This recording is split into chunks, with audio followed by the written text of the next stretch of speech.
কাউকে আমরা ইঞ্জিনিয়ারিং করার সুযোগ দিব না, কাউকে আমরা ক্ষমতার অপব্যবহার করতে সুযোগ দিব না, পেশি শক্তি কালো টাকার প্রভাব খাটিয়ে কাউকে আমরা স্থানীয় নির্বাচনে আমাদের জায়গা থেকে জিততে দিব না। শুধুমাত্র আমাদের দলীয় যারা নেতৃবৃন্দ আছেন তারা নয়, বরং আমরা মনে করব যে আগামী বাংলাদেশে বিভিন্ন শ্রেণী পেশার মানুষ, হতে পারে একজন শ্রমজীবী, হতে পারে একজন বিভিন্ন পেশাজীবী, হতে পারে ডাক্তার, ইঞ্জিনিয়ার, কিংবা আমার একজন কৃষক ভাই, হতে পারে একজন অটোরিকশা চালক। আপনারা যে যার জায়গা থেকে মনে করেন যে আগামী বাংলাদেশে অন্তত আপনার সংশ্লিষ্ট ইউনিটটি আপনি জনপ্রতিনিধি হতে চান, আমরা আপনার খোঁজে, আপনাদের খোঁজে খুব দ্রুত স্থানীয় পর্যায়ে প্রত্যেকটি সাংগঠনিক অঞ্চলে আসবো। আমরা আহ্বান করব আপনারা আপনাদের জায়গা থেকে আমাদের সাথে যোগাযোগ করবেন।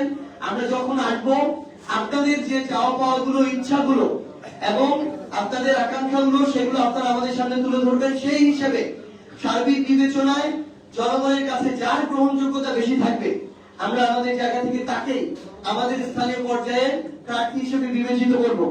এবং বাংলাদেশের বর্তমান বিরাজমান অনেক রাজনৈতিক দল আছে, যে রাজনৈতিক দলে তাদের যোগ্য নেতা কর্মীদের স্থানীয় পর্যায়ে মূল্যায়ন করা হয় না, সেখানে নতুন করে লবিং শুরু হয়, নতুন করে টাকার খেলা শুরু হয়।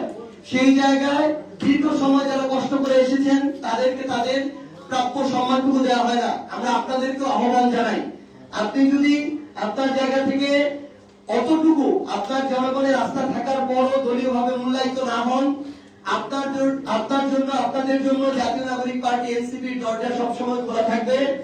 আপনারা আমরা একসাথে মিলে আমাদের আগামী যে স্থানীয় নির্বাচন, সেই নির্বাচনে আমরা জনগণের যে ভোট, সেই ভোটের অধিকার আমরা নিশ্চিত করব।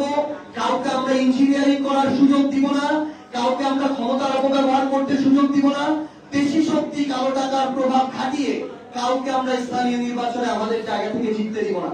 তো আমরা আমাদের জায়গা থেকে এটুকু জানাতে চাই যে আমরা ঈদের পরই আমরা নতুন করে আমাদের এই যে স্থানীয় সরকার, যে আমাদের নির্বাচন পরিচালনা যে কমিটি, আমরা আমাদের সাংগঠনিক যে টিম, সেই টিম নিয়ে বাংলাদেশের প্রত্যেকটি সাংগঠনিক অঞ্চলে আমরা যাব এবং আমাদের এই নতুন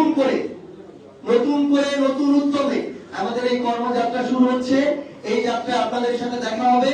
স্থানীয় পর্যায়ে এই ভিত্তিটা তৈরি করে আমরা আগামীর বাংলাদেশের এই প্রজন্মের যারা গণভোটে হ্যাঁ ভোট দিয়েছে, যারা বাংলাদেশের সংস্কার চায়, পরিবর্তন চায়, তাদেরকে নিয়ে আমরা আগামী বাংলাদেশ গড়ার নেতৃত্ব দেব ইনশাআল্লাহ।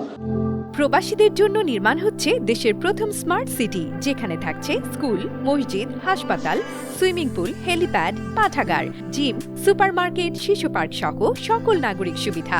মাত্র ৩০ লাখ টাকা বিনিয়োগে মিলছে আকর্ষণীয় ফ্ল্যাট। প্লাটিনাম ইনভেস্টরদের জন্য ঢাকা বিমানবন্দরে ভিআইপি প্রোটোকল সুবিধা। বিস্তারিত জানতে যোগাযোগ করুন স্ক্রিনে দেয়া হোয়াটসঅ্যাপ অথবা ইমো নাম্বারে।